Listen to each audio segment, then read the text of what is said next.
To explain the drasha, we said that last time we would explain the drasha. We said ervat bat. If you look at the 3 psukim on the page that you have, so the first pasuk is talking about his daughter from anusa, from a woman that he raped. So it doesn't ever say daughter; it says granddaughter. It says you can't be with your granddaughter from a woman who you raped. Ervat bat bincha or bat bitecha lo tegale ervatan ki ervatecha hena. Period. Then the next pasuk is talking about your wife and her daughter, which doesn't matter if you're the father of or not. It says a woman and her daughter or her granddaughter. So just like over there, daughter and granddaughter are in the same boat, and it says the word hena, that's the word that I highlighted in red. So too in the previous pasuk, granddaughter and daughter are in the same boat, and it says the word hena. So we learned daughter through rape also is asur, just like granddaughter through rape. And then we have the last pasuk that says there's an isura, there's a punishment of srefa. It says ba'esh yisrefu. It's in green, I highlighted, and it says zima. So we learned zima to connect it to the previous pasuk all the way back to his daughter through rape. That's also srefa. So that's a big fancy drasha. Since it comes from a drasha, we it's more dear to us, and that's why we put it first. That's what the Gemara is saying at this point. So back in the Gemara, says the Gemara, ready to go further? Hashda da'amart kol milta da'ati midrasha chaviv alei. So the Gemara says, okay, now you're telling me what's the deal with the order. The order is anything which came from a drasha that's more dear, and that we put first.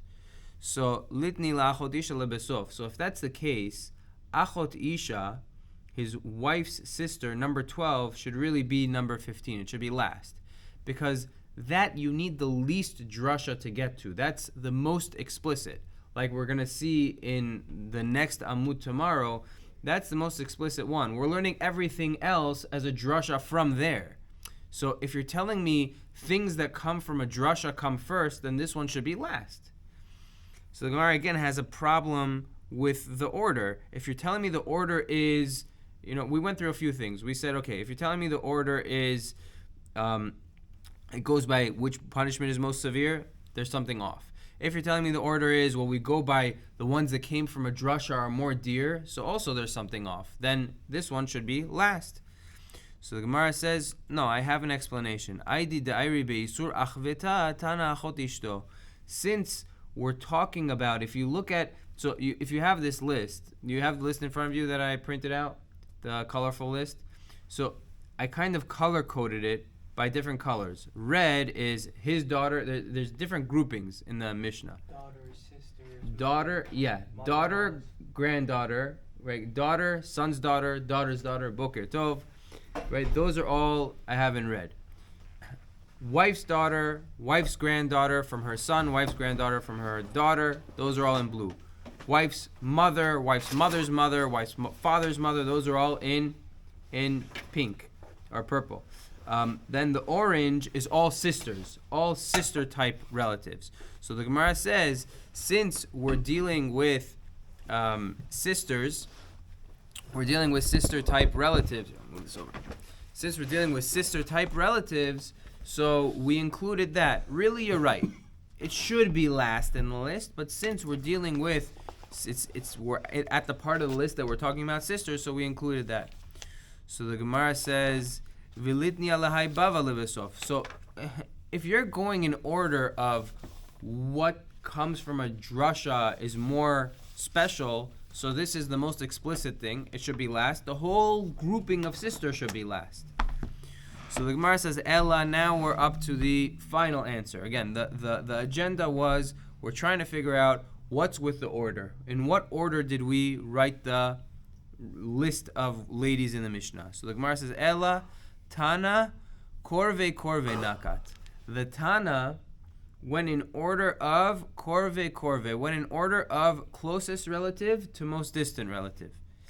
So first, Tana Bito, Ubat Beno. First, it started with his daughter and his granddaughter from his daughter, his granddaughter from his son.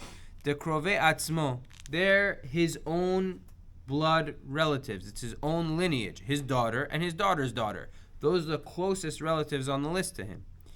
Vaidi detana shlosha dorot lemata dide. Once it went 3 generations down from him, his daughter, his granddaughter, 3 generations. So tananami shlosha dorot lemata dida. So then it goes and does the same thing for his wife's daughter and granddaughters, right? His daughter, the wife's son's daughter, and the wife's daughter's daughter. So starts off with closest to him, 3 generations down.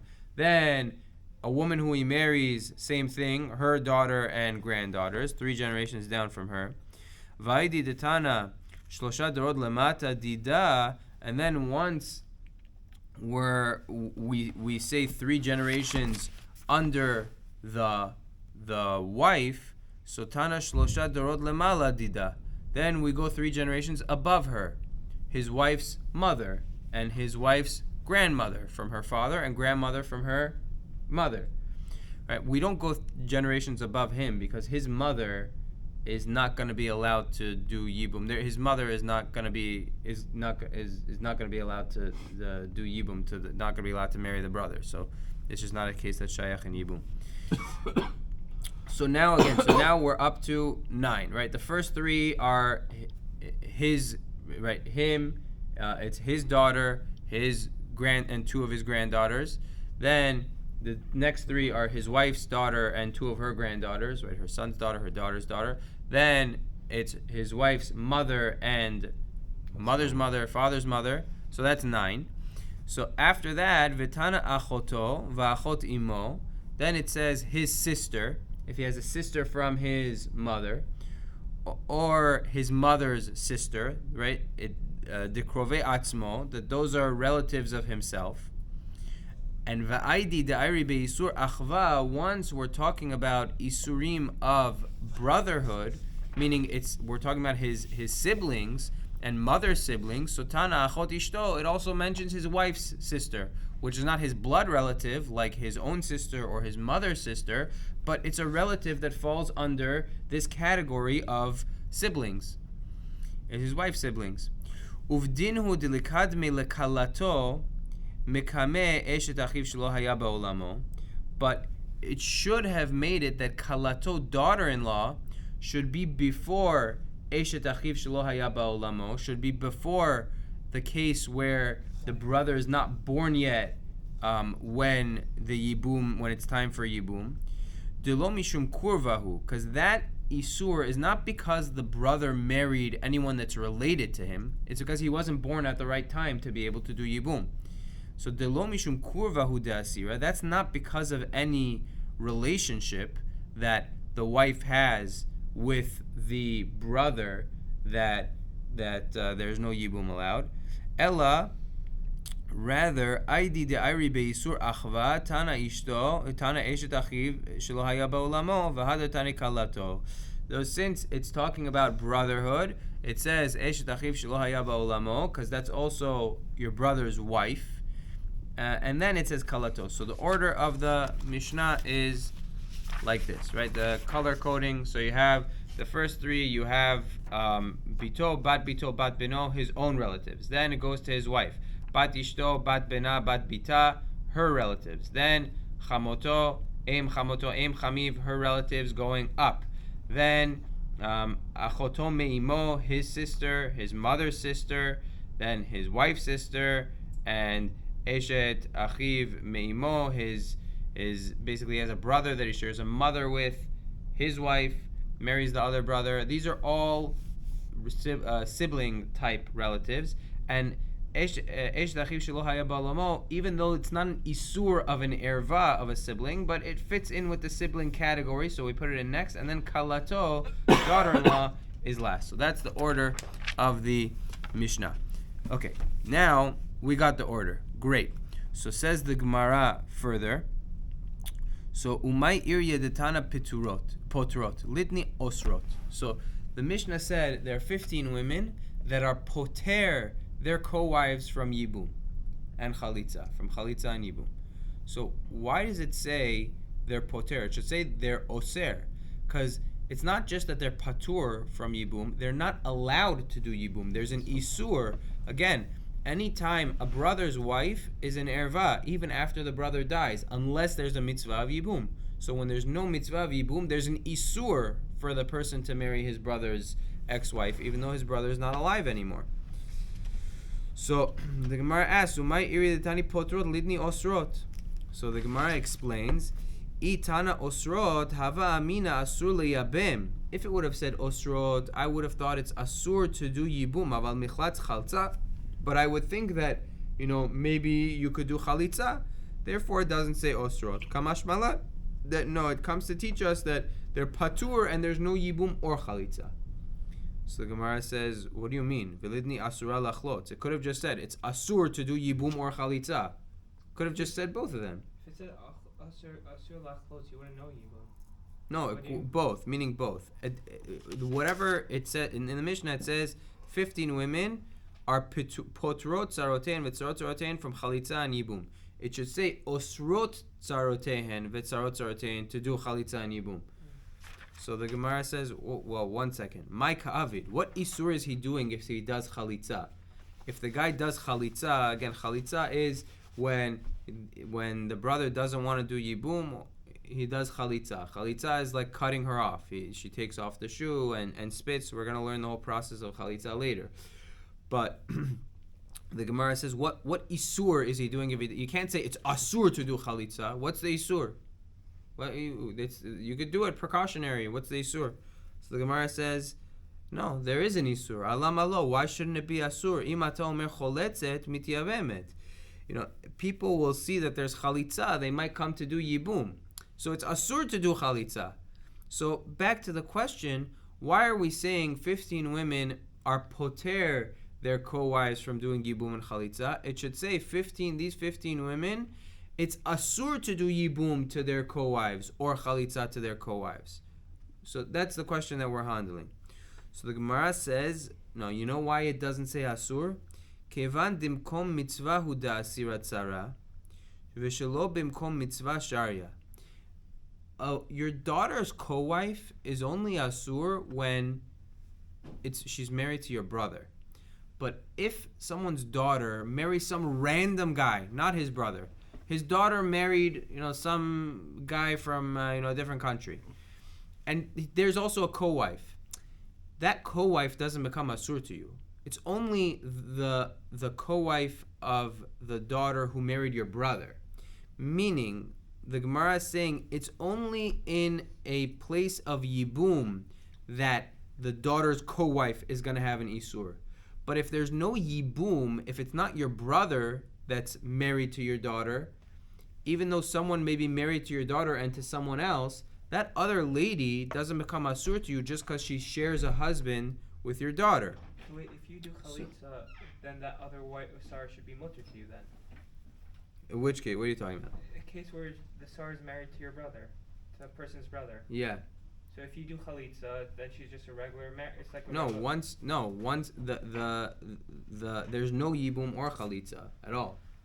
That the fact that that your brother is married to an erva cuts off the whole thing for all of his wives. His wives become eshet achiv shelo bimkom mitzvah. There's no mitzvah in that case, and therefore they remain asur because they're your brother's wife. Okay.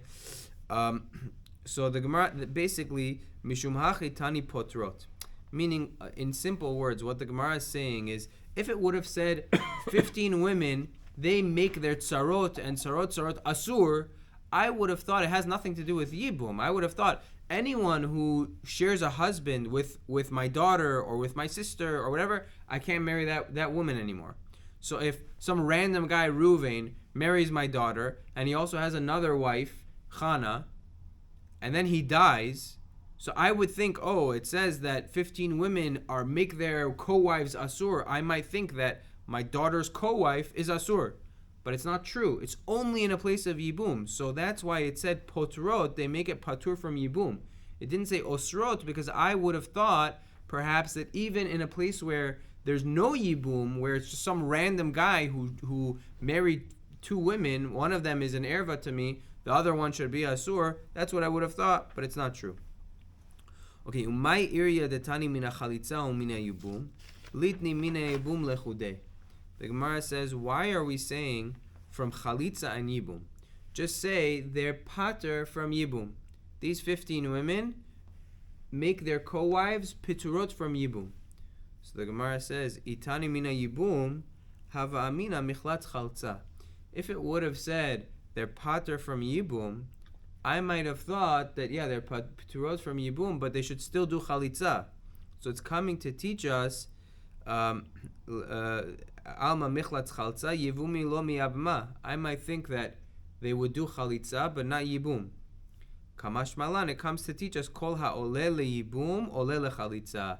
Anyone who is able to do Yibum is able to do chalitza. V'chol she'eno oleh le'yibum, eno oleh le'chalitza. And anyone who is not able to do Yibum does not do chalitza. What about that last case? Okay, good. So we're going to get to that. But the general rule is when there's Yibum, there's chalitza. When there's no Yibum, there's no chalitza. Anything that's because of a safek is different. That's that last case that we had in the Mishnah. But in general, if there's no mitzvah of Yibum, there's no mitzvah of chalitza. So that's what it's coming to teach us. So that's why it says they're patur from chalitza and Yibum, to teach me that anytime they're patur from Yibum, they're patur from chalitza as well. When there's no mitzvah of Yibum, there's no chalitza. So the Gemara says 3-4 lines from the bottom, Velitni mina Yibum o mina chalitza, inami mina chalitza lechuda. So the Gemara is trying to, figure out the wording of the Mishnah. The Gemara says it could have just said that they're patur from Yibum and chalitza.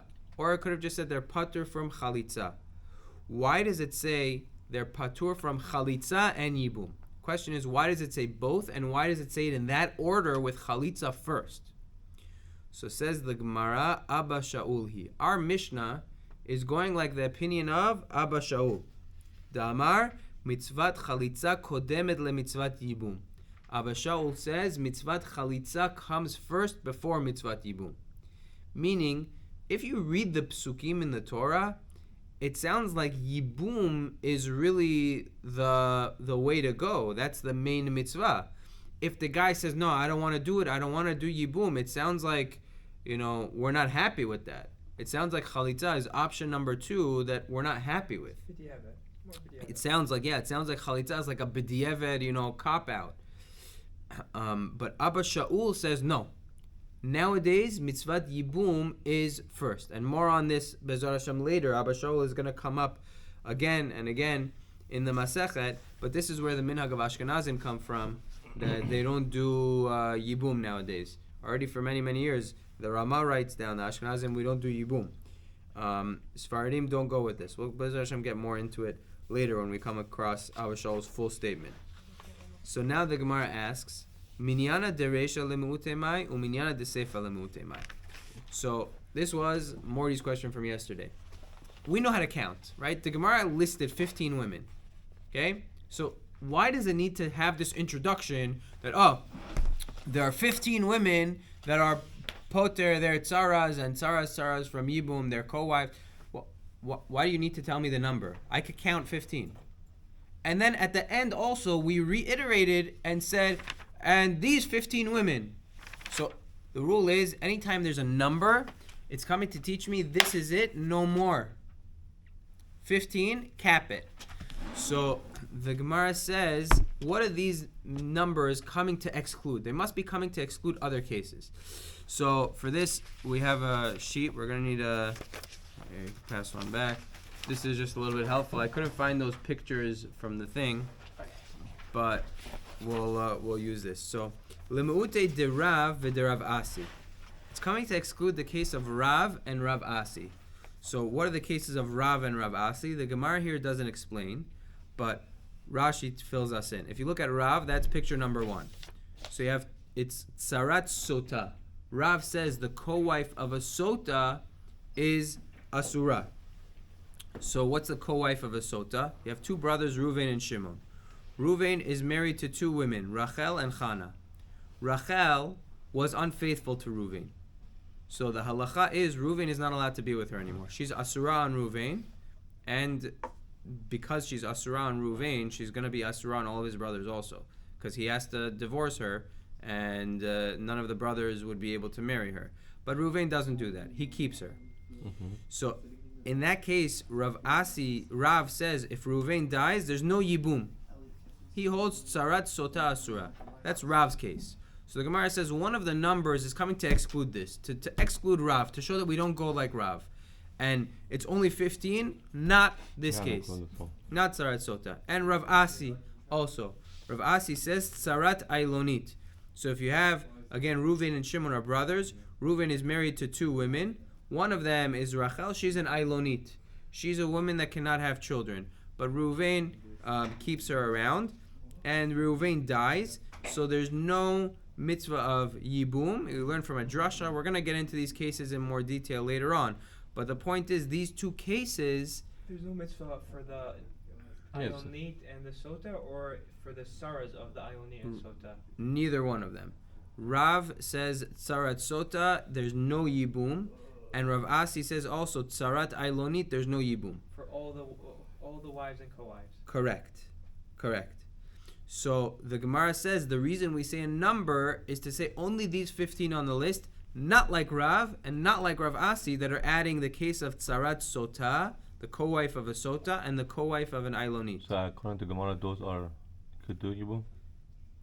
Yes, that's what the Gemara is suggesting now. That according to our Mishnah, those two would do Yibum. Now the problem is Rav and Rav Asi also have to understand our Mishnah. So the Gemara says, Rav Asi, Rav Asi lemute.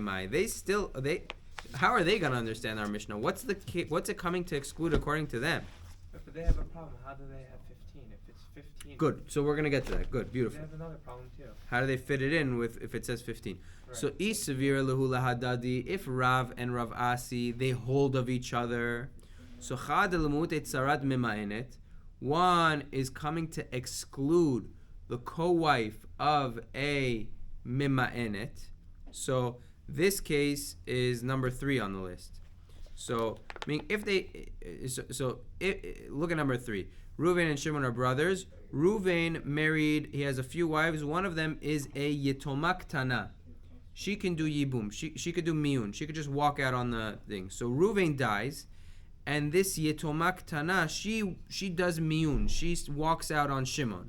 She does miyun to the yavam. Yeah. Again, we're gonna get more into this B'ezrat Hashem later. After the death, she does miyun to the yavam. So in this case, there's no yibum as well. But then we say that's a suffix case. Isn't that a suffix case? So no. That's when she doesn't actually do miyun to the yavam. But over here, we're talking about a case where she does miyun to the yavam. She walks out on Shimon. She says, "Forget this. I'm done with this marriage. I quit." On Shimon. When Shimon is already dead. No, Reuven was her original husband. Reuven died, and then she they fell to yibum in front of Shimon. Right. So in that case, the Mishnah says do chalitza, not yibum. But she, before any chalitza or anything happened, she said, "I'm out. I'm doing miyun. So miyun going also home, works back to daddy to get her out of chalitza. Yeah. Good. So according to what we're this case, so we're saying it's asur to do. The Mishnah is telling me that we're excluding this case, and in this case, it would be mutar to do. It would be mutar to do yibum to the co-wife. Meaning, we're saying the number 15 is coming to exclude this case. According to Rav and Rav Asi, so he said if they hold of each other, if they hold of each other, so one of the numbers is coming to exclude this case. And the other one is coming to exclude and the other one is coming to exclude the tzara of machzir grushato, which is number 4. Reuven had 2 wives, Rachel and Leah. Okay? Leah married Reuven divorced his wife Leah. Leah married someone else, and then she came back to Reuven. She got divorced from that guy, came back to Reuven. That's asur. It's an isur deoraita. It says lo yuchal ba'ala harishon lashuv lekachta. He's not allowed to take her back acharei asher hu tama'a, after she was with somebody else. So Reuven took back his wife after he divorced her and she had married someone else, which is asur. And in this case, Sarat Machzir Grushato, the Gemara is telling me that the number is coming to exclude this case. So okay, just let's go through this quickly because we have to put on tefillin and start shachrit soon. So the Gemara says, what's the number? Now that we have this case as it flies, what's the number coming to do? So the Gemara says, coming to exclude the case of Rav and Ravasi, case 1 and 2, that there's no yibum in those cases, but our Mishnah is saying no, there is. 15 is excluding these two cases. So the Gemara says, Rav or Rav Asi lemute mai. According to Rav and Rav Asi, what's it coming to exclude? So the Gemara says, Isvir lula dadi. If they hold of each other, so then you're going to need to exclude two more cases. One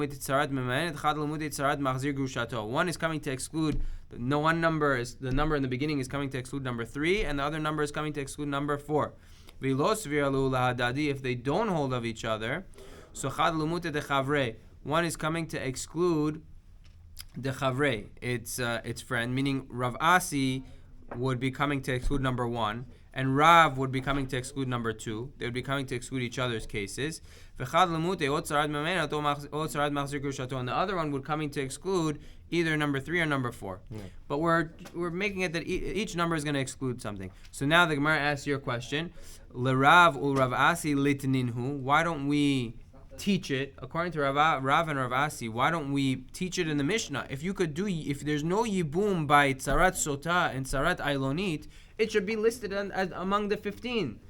So the Gemara says, Lefi she'ena betzarat tzarad, because there's no possible case of a co-wife of a co-wife, because this woman, the tzarat sota, is going to be asur to all the brothers. None of the brothers could do yibum. So there's no case of a co-wife of a co-wife. There's only all the wives that are married to the original brother. And also by tzarat ailonit, it's going to be asur on all the brothers. We only list in the case arayot that's only an erva to one brother, and you can have a possible case of a co-wife of a co-wife. Why is Sarah Ailonit going to be asur to all the other brothers? So we learned from a drasha. The cases we don't really get into now is going to come up later on in the parak. You can't get married.